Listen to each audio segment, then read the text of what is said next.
আসসালামু আলাইকুম। আশা করছি যে যার অবস্থান থেকে সুস্থ ভালো আছেন। আলহামদুলিল্লাহ আমরাও বেশ ভালো আছি। এখন প্রায় প্রত্যেক ঘরে ঘরে কম বেশি ঠান্ডা জ্বর লেগে আছে। ঠান্ডা জ্বরের মুখে কিন্তু কোনো কিছু খেতে ভালো লাগে না। কাজেই আমি ঝাল ঝাল 3 রকমের ভর্তা করেছি। আমন্ত্রণ জানাচ্ছি দিলরুবার হেসেলেও অনুরোধ করব লাইক দিয়ে আজকের ভর্তা রেসিপিগুলি কন্টিনিউ করবেন। আশা করছি রেসিপিটি আপনাদের কাছে ভালো লাগবে। এই 3 রকম ভর্তার একটি আমি চিংড়ি শুটকি দিয়ে করেছি। এখানে ছোট সাইজের চিংড়ি মাছ নিয়েছি। চিংড়ি মাছে অনেক অবাঞ্ছিত পোকা থাকে, সেগুলিকে বেছে ফেলে দিতে হবে। তারপরে একটা স্ট্রেনারে এটা বেশ কিছুক্ষণ চেলে নিলে যদি কোনো বালি থাকে সেটা পড়ে যাবে। তারপরে এটাকে পরিষ্কার করে সময় নিয়ে ধুয়ে নিতে হবে।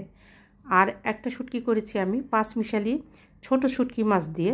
এখানে ট্যাংরা মাছ, পোয়া মাছ, ফাঁসিয়া মাছ, পুঁটি মাছ আছে। মাছের মাথার থেকে পেটের যে অংশ সেটা বরাবর আমি ফেলে দেব। ফেলে এটাকেও ভালো করে স্ট্রেনারে চেলে প্রথমে ঠান্ডা পানি, তারপরে উষ্ণ গরম পানি দিয়ে খুব পরিষ্কার করে ধুয়ে আমি ঝরিয়ে রাখবো। সেই সাথে এখানে বেশ কিছু শুকনো মরিচ, কাঁচা মরিচ, রসুন, পেঁয়াজ নিয়েছি, মোটা মোটা করে কেটে নিয়েছি পেঁয়াজ। রসুনের পরিমাণটা একটু বেশি নিয়েছি। আমি আরেকটা ভর্তা করব শুকনো মরিচ দিয়ে। শুকনো মরিচের এই ভর্তাটা কিন্তু খেতে অনেক ভালো লাগে। এই সমস্ত উপকরণগুলো পরিষ্কার করে আমি ধুয়ে পানি ঝরিয়ে রেখেছি। আমার যে সকল বন্ধুরা দিলরুবার হেসেলকে সাবস্ক্রাইব করে পাশে আছেন তাদেরকে অসংখ্য ধন্যবাদ। আর যে সকল বন্ধুরা আমার রেসিপিগুলো দেখছেন বা নতুন ভিজিট করেছেন এখনও সাবস্ক্রাইব করেননি, অনুরোধ করব রেসিপিটি দেখতে দেখতে সাবস্ক্রাইব করে নেবেন। সেই সাথে আপনাদের মূল্যবান লাইকটা দিতে ভুলবেন না। আপনাদের একটা লাইক আমাকে এগিয়ে যেতে অনেকটা সাহায্য করবে। গ্যাসের ফ্লেম অন করে আমি একটা কড়াই বসিয়েছিলাম। সামান্য তেল দিয়ে প্রথমে রসুন, তারপরে পেঁয়াজ, তারপরে কাঁচামরিচ, সবার শেষে শুকনো মরিচ দিয়ে ভেজে নিয়েছি। এখানে শুকনো মরিচটা আগে ভেজে নিলে মচমচে হতো, কিন্তু একটু কালো কালো পুড়ে যেত। আমি এই ভর্তাটা একটু লাল লাল করব, কাজে শুকনো মরিচটা পরে দিয়েছি। ঠিক এইভাবে ভেজে উঠিয়ে নিয়েছি। আপনারা ইচ্ছে করলে প্রত্যেকটা আলাদা আলাদা করে ভেজে নিতে পারেন।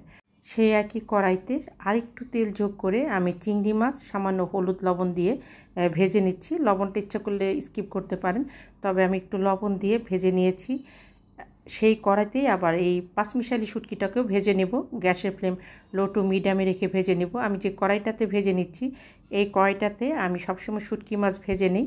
কড়াইটা অনেক কালো, প্লিজ বিষয়টাকে ইগনোর করবেন। আমার চ্যানেলে বেশ কিছু ভর্তা রেসিপি আছে, কাজে বাটাবাটিটা আমি সেভাবে শেয়ার করব না। আপনারা ইচ্ছে করলে আমার সেই ভর্তা রেসিপিগুলো দেখে আসতে পারেন। শুরুতেই আমি সরিষা বেটে নিয়েছিলাম, সেই বাটাটা আপনাদের সঙ্গে শেয়ার করিনি। এখন আমি লাল মরিচের ভর্তাটা করে নিচ্ছি। এখানে শুকনা মরিচ, রসুন, পেঁয়াজ, আর কিছু দিব না। মরিচ আপনারা আপনাদের পছন্দ অনুযায়ী দিতে পারেন। এটাকে ভালোভাবে বেটে উঠিয়ে নিয়ে আবারও শুকনা মরিচ, কাঁচা মরিচ, পরিমাণ মতো রসুন, পেঁয়াজ দিয়ে পাঁচমিশালি শুটকির ভর্তাটা করে নিচ্ছি। এই ভর্তাটা উঠিয়ে নেওয়ার পরে আমি চিংড়ি মাছের ভর্তাটা করে নিব। এখানে পেঁয়াজ, রসুন, ঝালের পরিমাণটা আপনারা আপনাদের পছন্দ অনুযায়ী দিতে পারেন। আমি আমার পরিবারের পছন্দ অনুযায়ী আমি এখানে পেঁয়াজ, কাঁচামরিচ বা শুকনো মরিচটা ব্যবহার করেছি।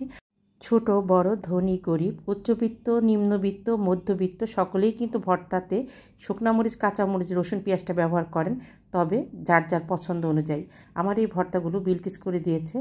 এখানে চিংড়ি মাছ ভর্তা, পাঁচমিশালি শুটকি ভর্তা, এটা লাল মরিচের ভর্তা। এই ভর্তাটা খেতে ভীষণ ভালো লাগে। ইচ্ছে করলে আপনারা এখানে ধনিয়া পাতাটা ব্যবহার করতে পারেন। আমার যে সকল প্রিয় প্রিয় ভাই বোন বন্ধু প্রতিনিয়ত আমার রেসিপিগুলো দেখে অনেক সুন্দর সুন্দর কমেন্ট করছেন, আমি তাদের প্রতি ভীষণভাবে কৃতজ্ঞ। প্লিজ এভাবেই পাশে থাকবেন। আজ এই পর্যন্তই। নিজে ভালো থাকবেন, অন্যকে ভালো রাখবেন। আল্লাহ হাফেজ।